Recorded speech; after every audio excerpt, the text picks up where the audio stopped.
This video is sponsored by OneFootball. OneFootball app makes it easier to keep up to date with the transfer news, scores and stats in one place. To download the OneFootball app, click the link in the description below.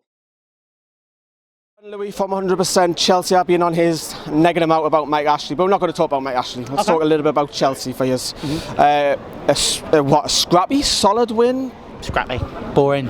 It's like watching paint dry. That, genuinely, when you came on and you were talking about all the passing and keeping hold of the ball, we do nothing with it, and we were just very fortunate to get through those opportunities. That I think the balls over the top haven't really worked, or that when they have, that's been our main thing this season. Like David Luiz, long ball, whoever's on the end of it taps it in. That's been the scenario.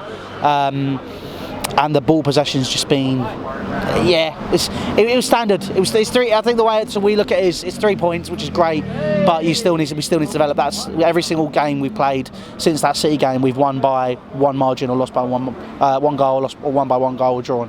So it's not really anything major. We just need to turn over. We need to use January wisely now, I think it was important that you got 3 points because Arsenal stuff had defeated here, which I know you'll be probably throw a little dig at Robbie. I know you will. No, I won't throw a dig at Robbie. I'll save that for the previews.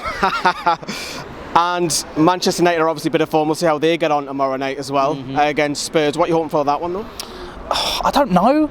I'm gonna have Spurs fans and United fans in my flat. So I'd like a draw, so it just kind of stays nice and calm. Because I like to chill on my days off on a non-match day. But I think for me, in terms of result, I think the best one we want is we probably want a. I'd probably say you'd want a United win because they're not that far off. Say that again. You want a who win? United win, maybe. They're not. That's going to be turned into a gift for that.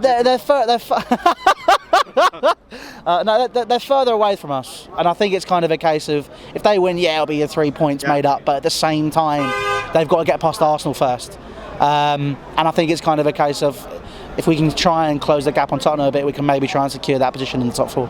Earlier on this season, when you were up here, you were flying the Sarri ball and all of this, and you were flying, and you were talking about top 3, it's between you, City, Liverpool, and you just dropped off a little bit. So now is it just top 4, maybe win a cup? I'd be happy with top 4. Cup, I'm not even going to question. I think it's kind of a case of Mauricio Sarri's never won anything. It'd be nice for him to win something, but to be honest, for me, this season's all about rebuilding. January we've linked with 3 or 4 different players which we want to develop in the squad. We're not moving well enough in the market, and he needs these players to develop his system because a lot of people now are really starting to question the capability of his style of football. I think the biggest that comes down to patience. I think in the Premier League, especially at Chelsea as well, we've seen managers come in and out like no one's business, and I think it's just kind of a case of we need to give this guy time, give him the tools that he needs, and then we can develop it and see what happens. But over the next 2 years we've just got to look at developing this team and developing into his image. So the speculation with Morata and Hudson-Odoi as well. What's your thoughts on Higuain possibly coming to 31? I mean, me and Higuain are both fat bastards. I think to put it nicely. We're not all slim.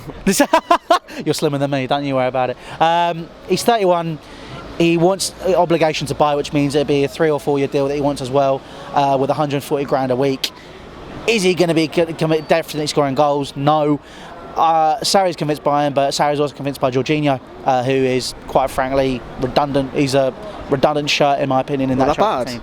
Because he was hyped up earlier on the season. He was. I think in the reverse fixture, he had something more passes than the whole of our team put together. Yeah, but if you saw today, the more passes were sideways and backwards. Oh, so he's a Jack Colback. Yeah, pretty much. I mean, he's probably he's an Italian-Brazilian Jack Colback. Or I think I would say he's a bit like Mikel, but that would be disrespecting Mikel because Mikel could actually defend as well. But I think it's kind of the case of he's good at retaining possession, but when for example, we were 1-0 up and we needed to push on. Instead of pushing on, we were keeping the ball, moving it left, back, sideways, doing whatever you need to do. And to be honest, it's kind of a case of you need that killer pass. And when you're having to rely on your centre-half to do it and play it all the way from there, Route 1 football, everyone's banging on about they want this beautiful football. It's good to have that option, but at the same time, look, he's not moving the ball left forwards. He's not moving it into the channels. He's not moving it into the correct places to have an influence on the game. We'll take him. We kind of need him at the minute. We'll have a look. We'll send Kennedy back because he's been awful. Has he been that bad? Mate, he's been shocking. You'll ask every Newcastle fan in the comments, come back and check this video. I bet you every single Newcastle fan they send him back. Honestly, he's been awful. But anyways, you're on a Newcastle fan channel. Yeah. We always seem to talk about off-the-field problems. It's dominating.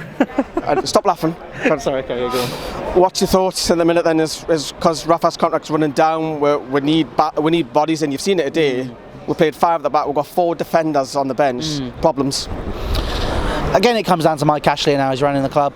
So we've already spoken about that, and what he does at Sports Direct, obviously that is mad. The House of Fraser takeover, when he wasn't willing to put money into Newcastle, making 25 million profit, take that 25 million, put it into players. Even if it's only a small amount, you can still have that one player which can make a big difference maybe. But other than that, obviously, you know, it's kind of a case of you just need to be able to develop him, and he's not going to let you do it. Mike Ashley, as an owner, probably one of the worst in the league. He's a joke, in my opinion. Before you go, tell us about Peter Kenyon, because there's some younger fans will not know much about him. Peter Kenyon basically won Chelsea the Champions League. Well, that good. That good. And the thing is, he'd been gone for 3 years as well. Has he got money though? Because there's this talk that he's trying to do a whip round. Well, Kenyon was the chief executive. Yeah.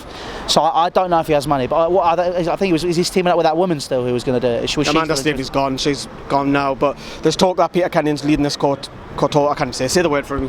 Consortium. Thank you. Is that the one? Yes. But he's leading this. Just go on countdown. No, we've got a champion, Rob, on ours. Anyways, honestly, he comes second in the champ. He's a member of the team. For real? What countdown? Comes second in countdown. That's sick. Yeah. Oh, anyways, right, where were we? Kenyon, sorry. Kenyon, in terms of, okay, so when I talk about Chelsea, we talk about Marina Gravskaya and how she's very money driven. Yeah. She is all on profits. Kenyon has an understanding of football and business as how they work in tandem. You know, he kind of went into the markets and he bought the players. Obviously, he did have a bit more of a blank check before FFP and all of that. But at the same time, he was buying the right players, he was working in contingency with Mourinho and all the other managers that were about, and kind of developing the team and what they wanted, and finding an image for Chelsea and pushing them in the right direction to go towards the Champions League. Obviously 2008, he was there for that. We got that far. He then left in 2009, but he was still had an influence because the business plan was in place, because of the structure. And then obviously 2012 was, you know, the last hurrah, and he wasn't even there. So as a man who understands what football is about, he's your man. Obviously, he was the good for Will. Yeah, before us, obviously, he was at Manchester United as well, working with Fergie. So you know, that's a pretty good CV if you ask me. And I think if you want someone who can run a football club as big as Newcastle United, obviously they are massively underachieving. You guys are. Yeah. There's no doubt about it. You should be, you know, top half definitely. You know, it's a case of he could definitely take you to those levels, but he needs the money. And if you're talking about leading consortium bid, if the consortium had the money, you're fine. And you learn that word. Consortium. It's a really tough one. I'd just say business. If the business if that business has the money and they have Kenyon leading it, you guys will be flying in a few years. But if you really want to take that next level, you need to tie Rafa down to a contract as well. That opens up another can of worms. Louis, thank you very much. I've been on their channel. Pop over 100%. They've got their home side. Obviously, more videos coming up tonight. Thanks, Louis.